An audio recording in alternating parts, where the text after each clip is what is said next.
Então, muito boa noite, sejam todos bem-vindos, todas bem-vindas, né? Quem está aqui comigo pelo Google Meet, quem vai estar também depois aqui no meu canal do YouTube, Papos Sistêmicos, e quem vai estar comigo no meu Instagram, @Eli Constelar.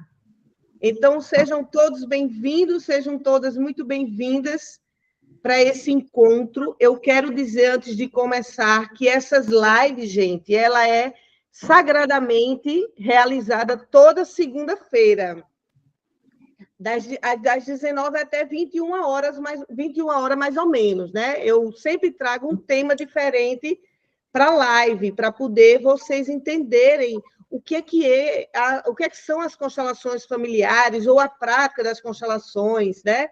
Então, a diferença ele em assistir você pelo Instagram ou pelo YouTube ou aqui no Google Meet, na sala fechada, sim, há diferença, porque no Google Meet, depois que eu termino a explanação teórica da filosofia, eu fico só entre os participantes e abro uma constelação familiar, certo? Então, tem essa diferença, sim. Então, eu vou desejar que sejam muito bem-vindas a todas as pessoas que vêm comigo toda segunda-feira aqui pelo Google Meet. Vocês são um processo terapêutico para mim, sim, na hora que, né? Quando chega segunda-feira, eu digo assim, nossa, eu vou lá conversar com as pessoas, isso para mim é muito bom. Também quero agradecer hoje aqui a Marleide Mendes, ela trouxe o grupo dela, né? Eu vou pedir para você falar um pouco de onde é que é esse setor aí de Brasília, tá, Marleide? Para poder assistir a live. É um processo muito bonito o que a Marleide fez, né? Porque é um processo de levar o conhecimento para dentro do campo empresarial, dentro do campo profissional. Então, isso é muito bonito e, com certeza, vai sustentar diferente tudo que vocês fazem aí. Então, você quer se apresentar um pouco, Marleide, e dizer que setor é esse, como é que é o nome? Certo, gente. Então, assim, primeiro, bem-vindo todos, né? Principalmente todos os servidores lá do CASE, que é o Centro de Atendimento Socioeducativo de Lusiânia. Essa live, ela faz parte do lançamento da nossa campanha do Setembro Amarelo, né? A gente vai ter, durante o mês, várias ações aí voltadas aos servidores, e essa live é a live de lançamento da nossa campanha. Para quem não sabe o que é o CASE é um centro de atendimento socioeducativo aqui de Lusiânia, que fica no entorno do DF. Nós trabalhamos com menores infratores que ficam em internações no meio fechado, né? Então, nós somos uma equipe grande que tem agentes de segurança, psicólogos, assistentes sociais, uma parte administrativa. Então, assim, é um serviço bem completo que a gente presta hoje para esses menores. E dentro dessa temática, né, nós precisamos também de cuidar das nossas emoções, de cuidar da nossa vida pessoal, de cuidar, né, das áreas da vida de nós enquanto seres humanos, né, e não somente do profissional, não somente cuidar ali daqueles menores. A gente precisa estar bem e com muita luz para poder desenvolver esse trabalho. Sim, sim. Então, sejam bem-vindos, sejam todas bem-vindas, né? Eu vou começar a falar, eu vou me apresentar bem rapidinho aqui, depois eu vou começar a falar sobre o que a gente vai conversar hoje, tá? Então, eu me chamo Elisângela Barbosa, sou terapeuta da constelação familiar, trabalho com essa prática há mais de 9 anos, em especial na minha Brasília, que eu estou chegando aí dia 10, né? Então, assim, Brasília é um campo de prática para mim das constelações. São 9 anos, de domingo a domingo aí, que eu constelo. Então, quando eu digo assim, estou indo para Brasília, eu já tomo uns caldinhos aqui em João Pessoa, né? Uns caldos de mocotó, porque, gente, chegar em Brasília é trabalho. Às vezes o pessoal diz, Eli, vamos ali, vamos... E eu digo, não, eu vou, assim que eu chegar em Brasília, eu vou com vocês. E cadê? Que Eli não consegue, né? De tanto trabalho. Mas é isso, né? Esse campo é um campo vocacional meu mesmo, tá, gente? Então, assim, eu aceito ele com muita gratidão na minha vida. Foram as constelações que me deram um sentido de vida. Eu encontrei um sentido de vida imensa, podendo fazer o que eu vou fazer hoje aqui com vocês, tá? Então, vamos lá, né? As constelações familiares, para quem está chegando agora, entender ali, já escutei falar várias vezes de constelação, mas não entendo o que é que significa essa prática, né? Então, o que são as constelações ali?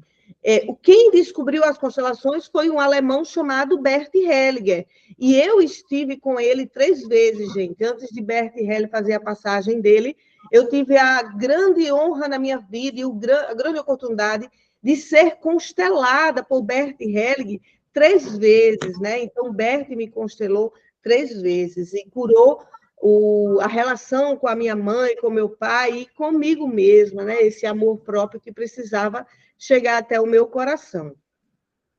Então, as constelações, o Bert Hellinger descobriu o seguinte: as constelações, se eu fosse trazer para vocês um campo teórico, o que seria? Seria o movimento do amor nas relações. Apenas isso.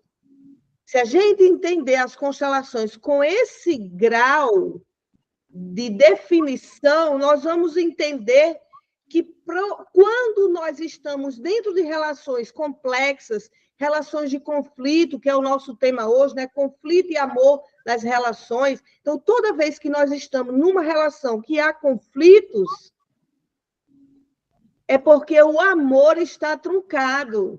O amor deu um nó.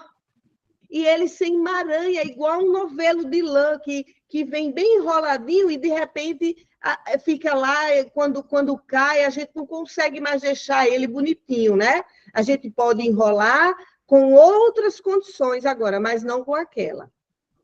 E assim também são nas relações. Uma vez que alguém nos machuca, uma vez que alguém nos fere na alma, nos sentimentos, no nosso coração, eu quero trazer isso para vocês. Nós vamos ser feridos. Eu quero hoje aqui falar para gente grande, adultos, que compreenda o mundo dos adultos.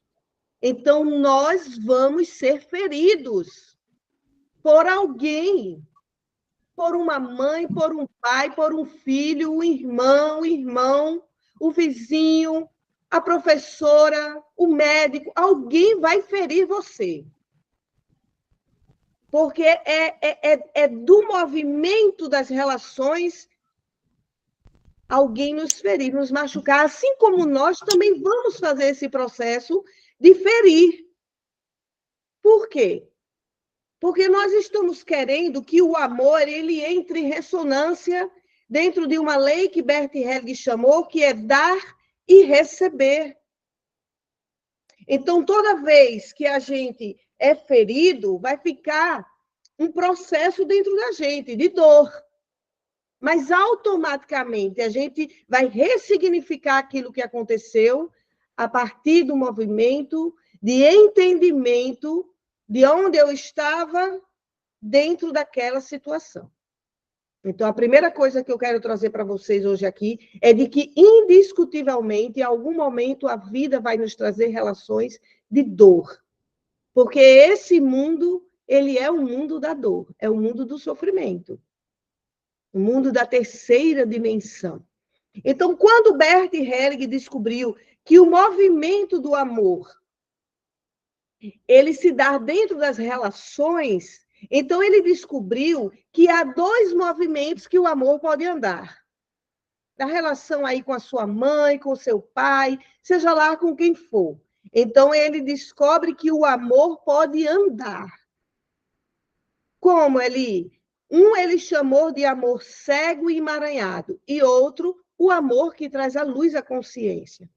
Então, o amor cego e emaranhado é aquele amor aonde a gente está tentando, com um esforço imenso, ir para a vida, realizar. E algo nos para, nos estanca, nos paralisa. Eli, o que é que nos paralisa que eu não consigo? Aí toda vez que a pessoa disser assim, eu não consigo me casar, eu não consigo engravidar, eu não consigo um trabalho, não consigo passar na OAB, naquele concurso. O que é que está acontecendo? Eu chamo que você foi puxado por uma força que eu chamo de elástico sistêmico. Então, uma parte nossa, apenas, gente, 50% nosso, está disponível para a nossa vida. Apenas 50%. Os outros 50% é o elástico sistêmico, um nó invisível amarrado na tua cintura, que te puxa para trás e que faz tua vida estancar, parar. E o que é que tem lá atrás, Eli? Para que eu pare, que me puxa, que me para. Tudo o que foi de relacionamentos da sua mãe e do seu pai para trás. Eu diria que até 7 gerações para trás podem parar você. Então, como o movimento do amor se dá dentro das relações, tudo que foi vivenciado lá atrás, da relação do seu pai e da sua mãe com todos os seus ancestrais, tudo que foi vivenciado fica gravado no que Bert Helling descobriu, que se chama memória sistêmica familiar. Vão gravando. Essa memória sistêmica familiar, para fazer um entendimento bem didático aqui, o que é essa memória sistêmica familiar? Ela é a caixa preta do avião. Né? Todo mundo aqui já deve ter escutado falar em caixa preta. Então, quando o avião cai, né, que depois vão investigar e encontram a caixa preta tem lá as informações do que aconteceu lá no passado, né? Nem que seja 1 minuto atrás, já é passado. Então, eles vão lá, abrem a caixa e investigam. E assim somos nós, gente. Pode morrer todos os nossos antepassados. Se ficar apenas você viva, você contém todas as informações de relacionamentos dos seus antepassados. Todas. Isso é genética. E daí, o que é que Bert Helling descobriu, né? Bert Helling descobriu que tudo que foi excluído lá atrás, ele fica pulsando dentro da gente, com um movimento de dizer, resolve, equilibra. Então, vamos lá entender o que é que tem lá atrás, que tanto esse elástico sistema nos puxa. Tudo que ficou em desequilíbrio. Lembrando que a caixa preta ela vai conter tudo, as coisas boas e as coisas que não deram certo, que ficaram em desequilíbrio. Foi o que foi, mas ficou em desequilíbrio. O que tanto ali?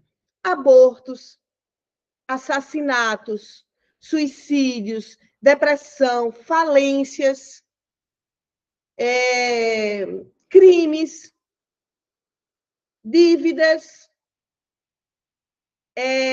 traições, tudo isso que foi vivido lá atrás e que não ficou em equilíbrio as relações, porque o amor ficou truncado. Então, por exemplo, uma pessoa casa e daí ele é um homem que ele tem 2, 3 mulheres. Então, ele maltratava a primeira mulher, de repente cuidava melhor da segunda, a terceira nem tanto, e assim ficou em desequilíbrio as relações. Então, tudo que a gente viver vai ficar na caixa preta. Você, nesse exato momento que está me escutando, está sendo gravado em você, como um computador, a ampliação da sua consciência que você vai ter hoje. Então, isso vai servir tanto para você, como para os seus descendentes, como para os seus antepassados, para limpar, devolver.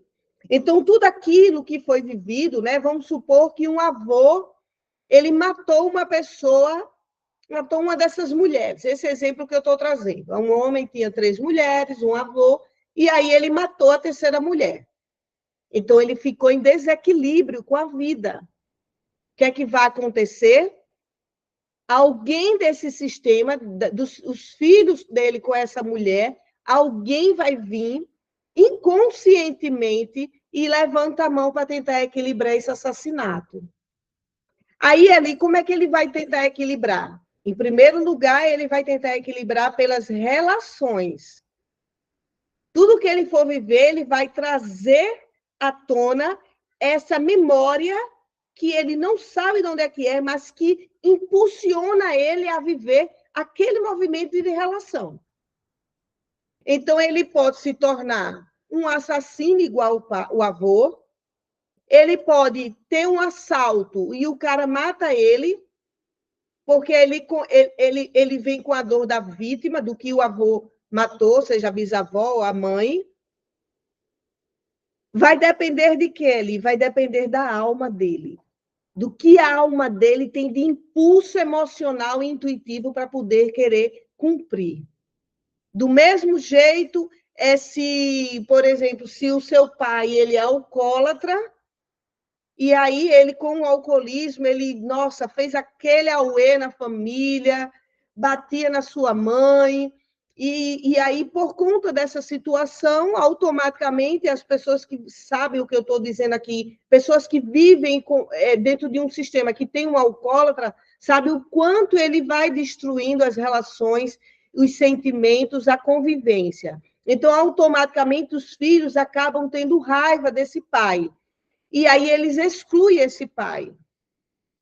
Então, exclui e inconscientemente alguém vem, levanta a mão lá no inconsciente e diz, então, já que excluiu o meu avô, eu vou trazê-lo de volta. E traz a partir de quê ali? A partir do comportamento de também beber. Eli, quer dizer que a gente não pode ter raiva de um pai que é alcoólatra ou um pai que me abusou? Não, não é isso. O Bert diz que o maior ato que os nossos pais fazem com a gente é nos dar vida.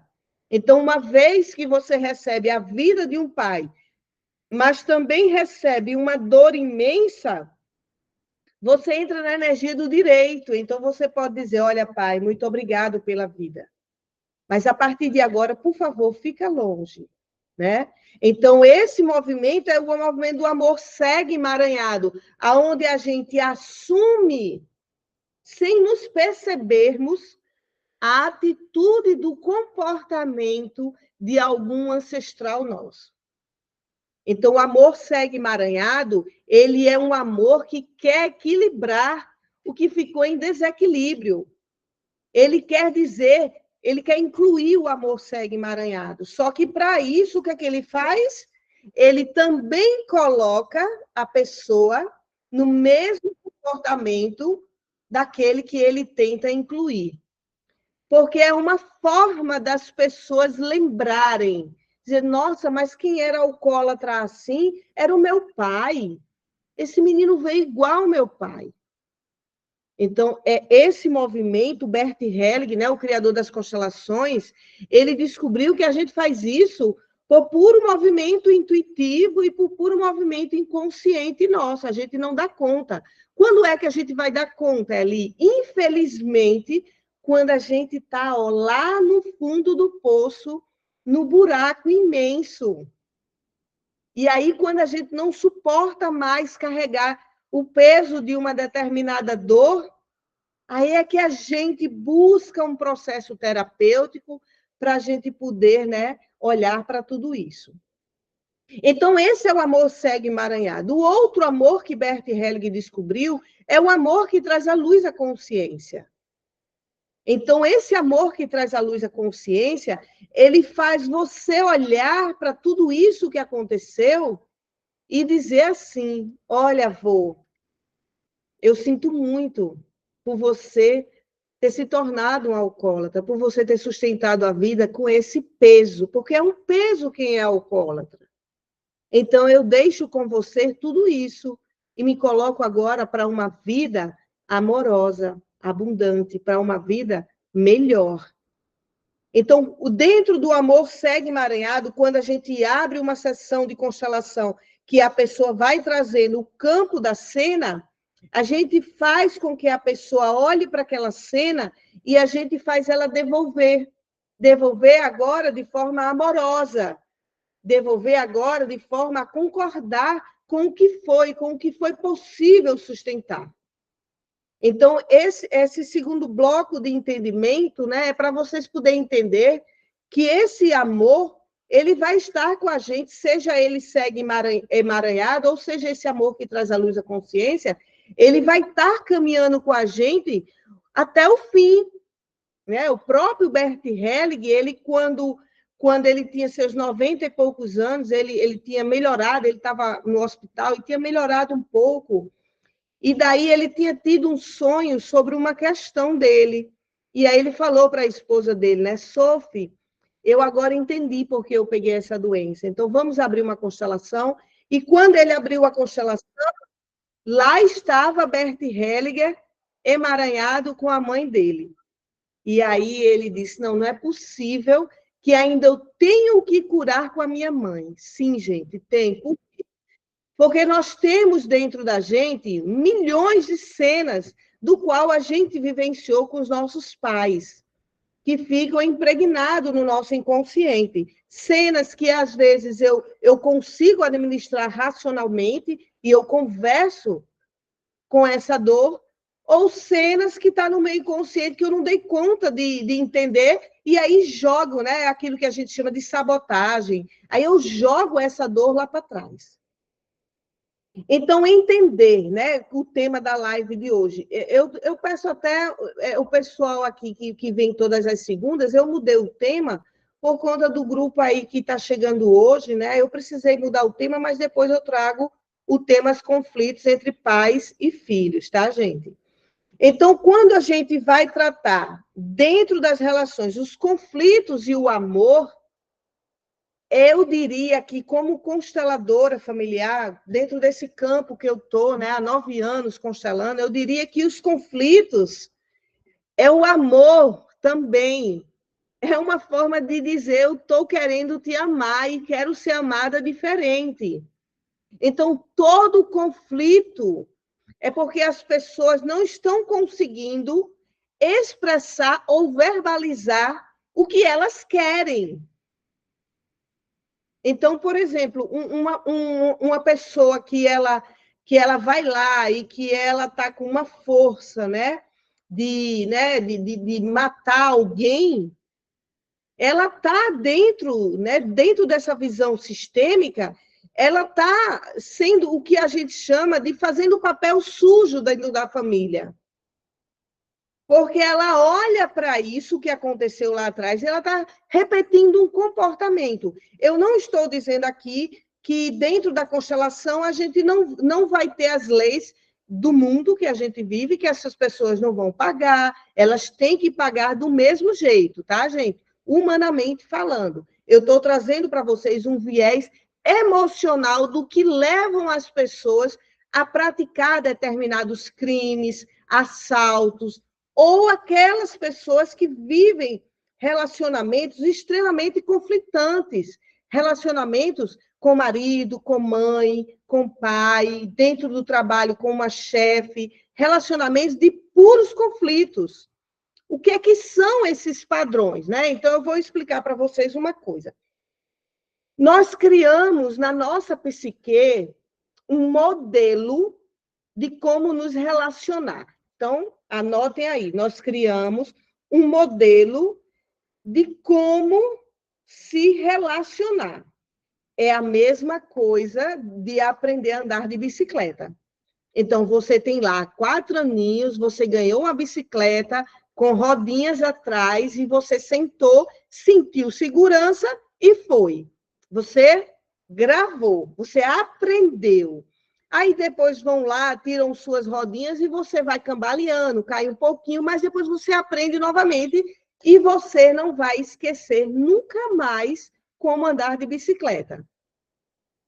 Então, os relacionamentos, ele também tem esse mesmo modelo, tem um modelo de como se relacionar. E a gente grava no nosso cérebro, que é um órgão, gente, extremamente mecânico e arcaico, nós gravamos no nosso cérebro como se relacionar.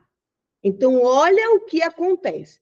Então, vamos dizer aqui que fulana, a letra A, ela tem um padrão, Maria tem um padrão de que ela se relacionou com a mãe dela foi perseguidora.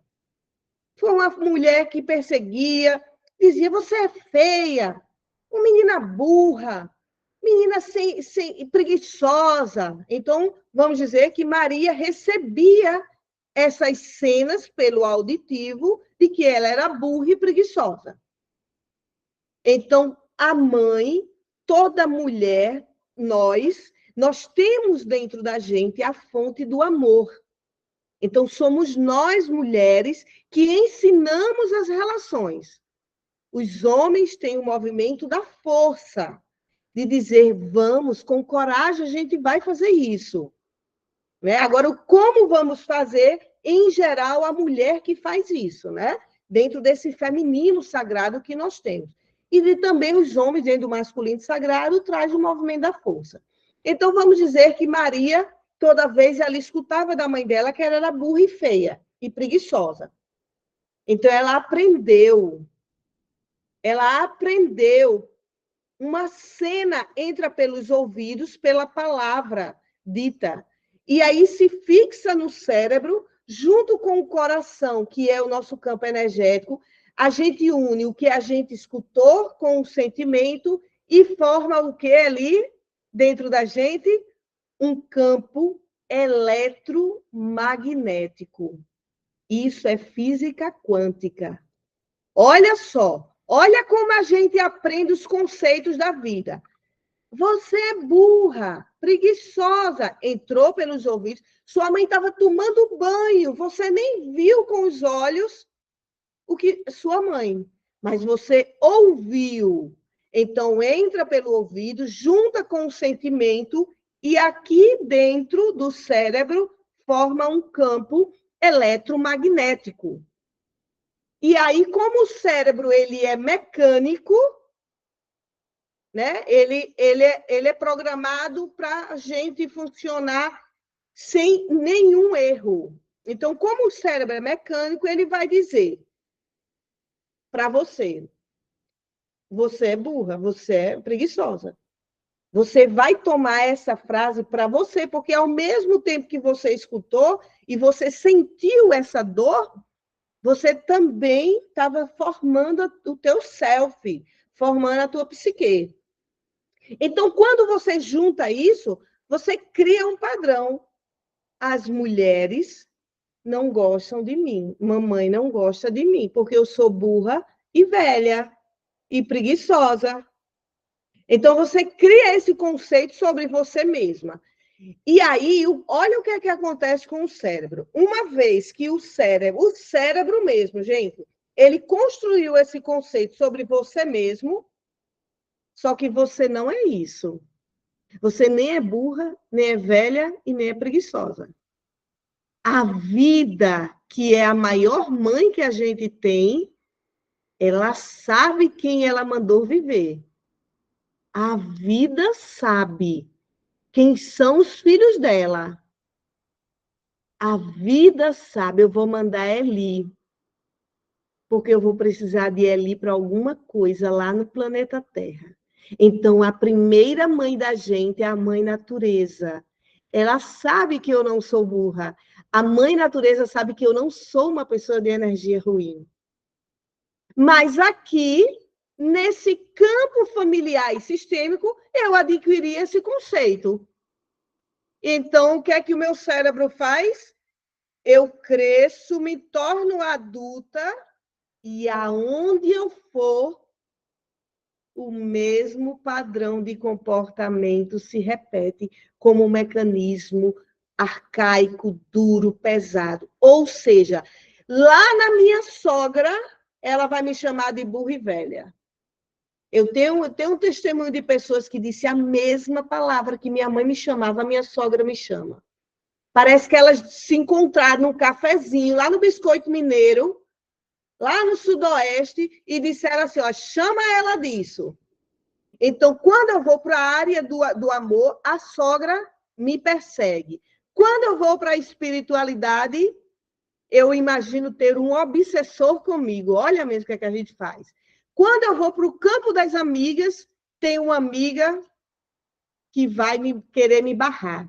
Quando eu vou para o campo do profissional, para o meu trabalho, a minha chefe diz que eu sou incompetente. Então, repete em várias áreas. Por quê? Porque o seu cérebro está programado que as relações com mulheres, elas vão achar você burra, velha e preguiçosa. Do mesmo jeito, já ouvi a frase, até que deu para alguma coisa. Olha, não é isso, Márcia? Pois é, querida. O pessoal aqui do Instagram se comunicando também. Então, do mesmo jeito, é no campo com o nosso pai. Então, se você teve um pai que lhe abandonou, que não esteve presente, que não criou você, não pagou pensão, você vai encontrar no campo do amor homens que abandonam, homens que não ficam. Quantas pessoas eu já constelei que dizem ali, eu atraio quem eu quiser, mas eles não ficam. Não sei o que é que tem que eles não ficam comigo. Aí, para o campo do amor, os homens abandonam. No campo religioso, você sente, Deus me abandona.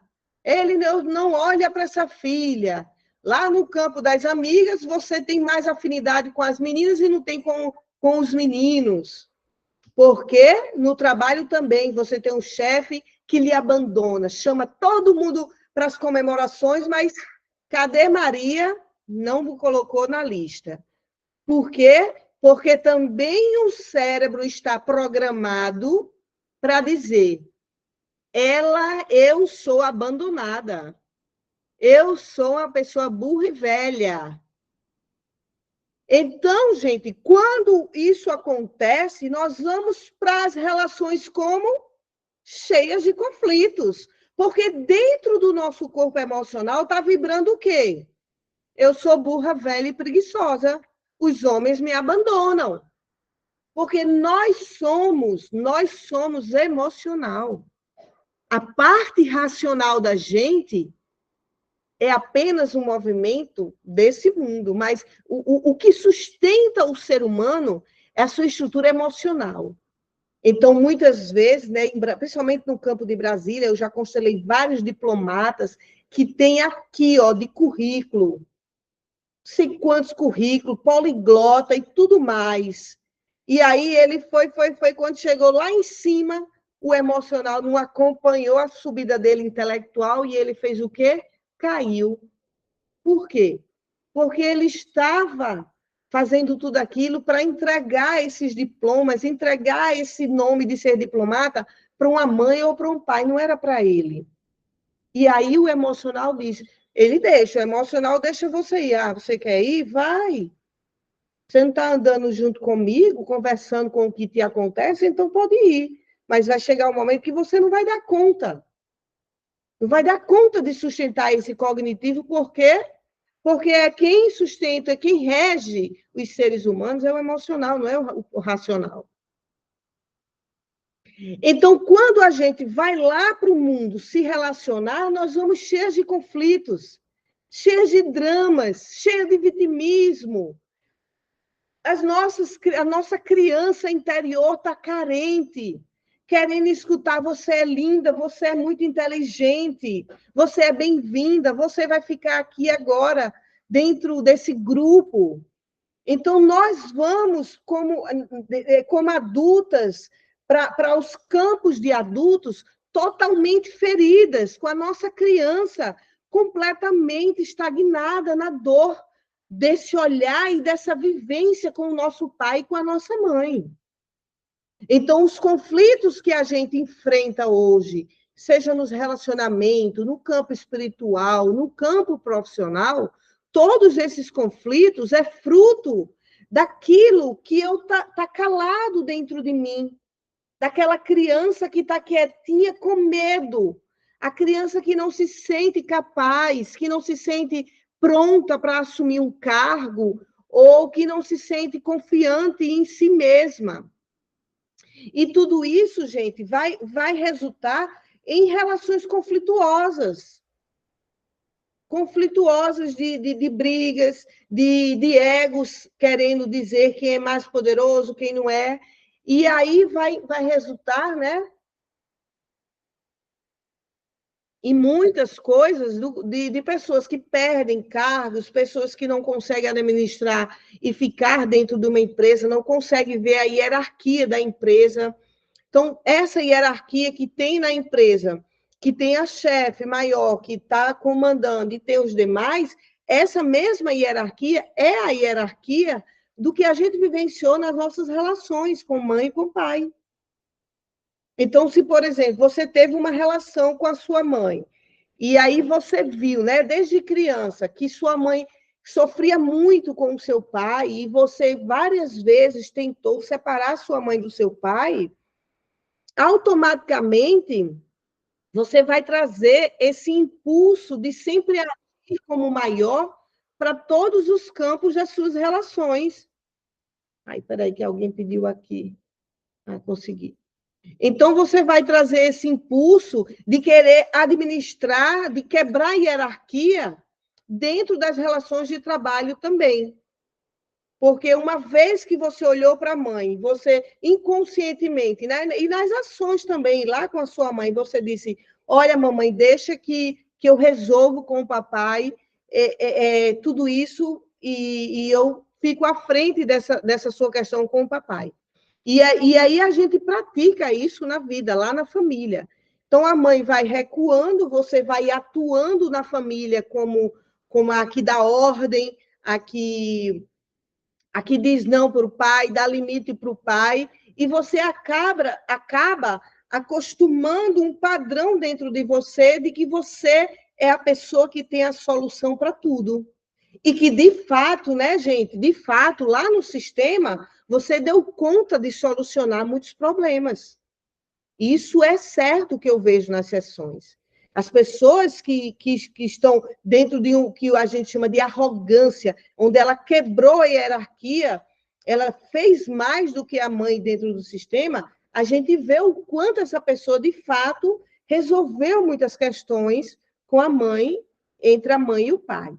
Mas aí ela criou um padrão de comportamento de que ela sabe resolver tudo em primeiro lugar. Então, ela vai para o trabalho e ela tenta resolver mais rápido do que a chefe. Ela vai para o casamento, ela tenta resolver mais rápido do que o marido, né? O marido deixa a toalha em cima da cama e veio da cozinha só pegar um copo d'água e ia voltar para pegar a toalha para estender. A mulher que acha que resolve tudo muito rápido, quando o marido volta, a toalha já está estendida. Então, ela dá um jeito de ser tudo rápido e ela acaba atropelando a ordem dessa lei do amor de Bert Helling, que é dar e receber. Né? Então, o Bert, ele criou 3 leis que regem esse amor que eu estou conversando com vocês, que é o amor cego e emaranhado ou o amor que traz à luz a consciência. E ele diz que tem 3 leis, é a lei do pertencer, do dar e receber e a lei da hierarquia. Então, na lei do pertencer, ele diz o seguinte, que todos têm o direito de pertencer da família da qual nasceu, todos. Então, uma vez que sua mãe se separou e chegou para você e disse assim, olha, o seu pai não presta, ele não é um homem bom. Na hora que sua mãe disse isso, ela, lógico que provavelmente ela não fez isso por maldade, ela fez isso até por um ato de raiva, de vingança daquele homem. Mas ela construiu em você um movimento de dizer assim, eu consegui tirar esse meu ex, tira esse teu pai também.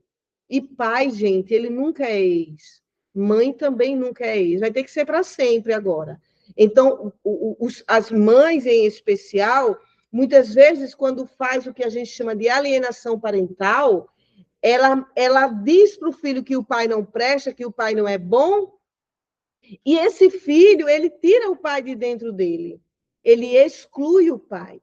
Na hora que o filho exclui o pai, volta a pulsar dentro dele o que é ali? Aquilo que eu falei para vocês, que é o amor cego e emaranhado. Então, o filho fica lá em silêncio, pela ordem de obedecer à mãe, fica em silêncio sobre esse pai, nem diz nada que quer ver o pai, não diz nada. Mas dentro dele, ele guarda esse segredo. E na hora que ele tiver um pouco mais de autonomia, ele traz o comportamento do pai para ele. Então, muitas mulheres que se separam com raiva do marido e fazem a alienação parental, ou homens também, eles acabam vivenciando conflitos com os próprios filhos, por quê? Porque eles solicitaram, consciente ou inconsciente, esse pai não presta, então tira ele daí. Então, essa é a lei do pertencer. Todos têm o direito de pertencer. Você pode até dizer assim, pai, olha, você é meu pai, você me deu a vida, eu sou grata. Mas, por favor, fique um pouco longe de mim. Você pode até dizer isso, não tem problema. Vai depender do que você recebeu de negativo do teu pai. Mas agradecer a vida é o campo maior de cura de um ser humano. Por que, Eli? Porque sem esses pais, você não estaria aqui agora. Independente de como foi sua concepção.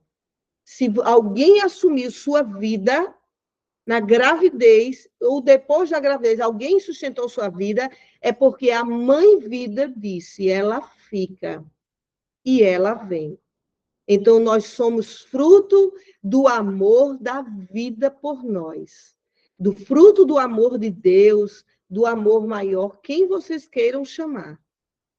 Então, eles usam, já que Deus, já que a vida, ela não tem uma coisa que nós temos, que é essa energia vital que nos materializa enquanto pessoas, elas precisam de seres humanos para poder trazer os filhos dela aqui para a Terra.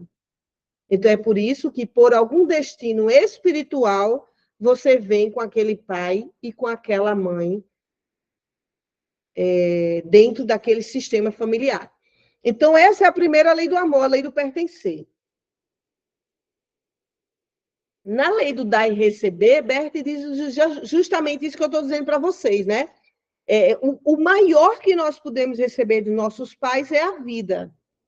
Então, uma vez que eu recebo a vida deste homem e dessa mulher, eu tenho que agradecer. É o mesmo processo se uma vizinha sua lhe der uma tapioca. Aí chega, Eli, aqui sua tapioca, você tomar com um cafezinho. Acho que vocês já vivenciaram isso. Aí você vai lá com aquele prato, come a tapioca e diz, nossa, vou devolver o prato de fulano aqui do lado. Você não devolve o prato vazio. Você vai botar uma cocadinha, um guzá, alguma coisa, e você vai lá, trouxe aqui, para você, para agradecer, como forma de agradecimento. Então, essa troca, ela alivia emocionalmente uma pressão dentro da gente. Uma vez, se você recebeu da tua vizinha uma tapioca e você devolveu o prato vazio, teoricamente, você estaria em dívida com ela. Porque você não honrou e não agradeceu da mesma forma que você não deu, da mesma forma que ela te ofereceu. E assim também é com nossos pais. Uma vez que o pai e a mãe, juntos, né? Seja lá em qual momento, né? Eu sei que às vezes tem pessoas que é fruto de abusos sexuais, mas a vida ainda assim, né? Ela foi maior, e se alguém sustentou essa gravidez, alguém disse, ela fica. Essa é a força. Essa é a força. O teatro pelo qual chega-se na Terra tem diversos, né? Eu, como terapeuta da constelação familiar, já escutei milhões de histórias de pessoas. De história de tudo que é qualidade, tudo que é forma, vocês imaginarem, eu tenho uma historinha para contar para vocês. Então, na hora que você recebe a vida do seu pai e da sua mãe, o fluxo natural para você sustentar a sua vida com felicidade é você dizer, papai e mamãe, muito obrigado pela vida. E ir para a vida, casar e ter filhos. Se você não quiser casar e ter filhos, dentro da profissão você leva o movimento do amor. E aí você está, em paz com o que você recebeu com eles. Só que a maioria das pessoas, 99%, faz como? Na hora que... Aqui estão os pais, na hora que recebe a vida, que vem aqui agradecer, como é que estão os pais? Separados, conflitantes, com dores, ou assassinados, então, com toda essa gama de coisas que existe. Aí o filho automaticamente chega aqui, vê a mãe sofrendo com o pai, não vai ter coragem de dizer assim, ó, mãe, ó, valeu aí pela vida, eu vou lá viver, fica aí com teus problemas. A gente não tem a coragem de ser feliz quando a gente vê os nossos infelizes. A gente tem um desejo na nossa alma de nos tornar infelizes do mesmo modo que a mamãe é infeliz, que o papai é infeliz. Então, é por isso que pessoas que têm uma mãe que se separou e que não casou mais, viveu em plena solidão, não em solitude, ela olha para trás e diz, mamãe, fica tranquila, eu vou viver assim como você, em solidão também. Então, é um movimento mecânico do nosso cérebro de achar que, ao ficar no mesmo comportamento de infelicidade, nós estamos agradecendo a vida que a gente recebeu. Só que isso não vai curar nada, porque se era uma pessoa infeliz, agora são duas. E daí o que é que seria o ideal? Seria nós termos força suficiente para dizer, mamãe, por favor, para você chegar na sua cura, olhe para os seus pais. E eu me coloco agora à disposição para olhar para a minha vida. E assim eu vou poder lhe ajudar melhor. Porque os filhos felizes, contemplando a abundância, contemplando um bom casamento, uma boa qualidade de vida, esses filhos podem ajudar mais do que aqueles que se propõem a ficar com doenças, com escassez, na solidão com os pais. E a terceira lei do amor é a lei da hierarquia, né? É isso que eu falei para vocês. Na hora que eu vejo um descendente meu, um ancestral meu com alguma dor, é preciso que eu tenha coragem para dizer: esse daqui é seu. Eu sinto muito por tudo isso que você carrega. Agora, a frase de cura mais profunda é: não será em vão tanto sofrimento que você passou, então eu vou em busca da felicidade. Porque o próprio Bert Helling, uma vez, ele deixou uma frase para a gente assim, que nós somos os sonhos dos nossos antepassados. E isso é verdade, gente. Quem aqui está me escutando é mãe, você deve ter brincado quando criança com alguma boneca, ou você que é homem brincou lá de casinha, e você disse assim, nossa, hoje aqui eu estou brincando, e essa boneca aqui é minha filha, e eu vou cuidar da minha filha direitinho, porque ela vai crescer, eu quero que ela faça um concurso. E essa filha era só onde? Só na imaginação. Só no nosso desejo, no nosso lúdico, na nossa criança brincando. Só que o tempo vai passando e a gente guarda as cenas da qual esse campo lúdico da nossa criança vai estruturando dentro da gente aquilo que muita gente já passou, que é crescer, casar, ter filho, ou então arrumar um bom emprego, viajar pelo mundo, né? Então, tudo isso vai sendo construído dentro dessa egrégora de pensamentos, e um belo dia a gente encontra alguém e a gente se apaixona, e através dessa paixão a gente traz um filho para o mundo. Então, aquele filho que você minou enquanto criança, dizendo que ia trazê-lo, que ia fazer ele feliz, que ia dar melhor educação, ele agora é concreto aí na tua frente. Então, é por isso que Bert Helling diz que nós somos os sonhos dos nossos antepassados. Porque, de algum momento, alguém sonhou com Elisângela lá atrás. Alguém disse, né, Elisângela, no dia que você tiver uma filha, né, a minha avó quem colocou meu nome.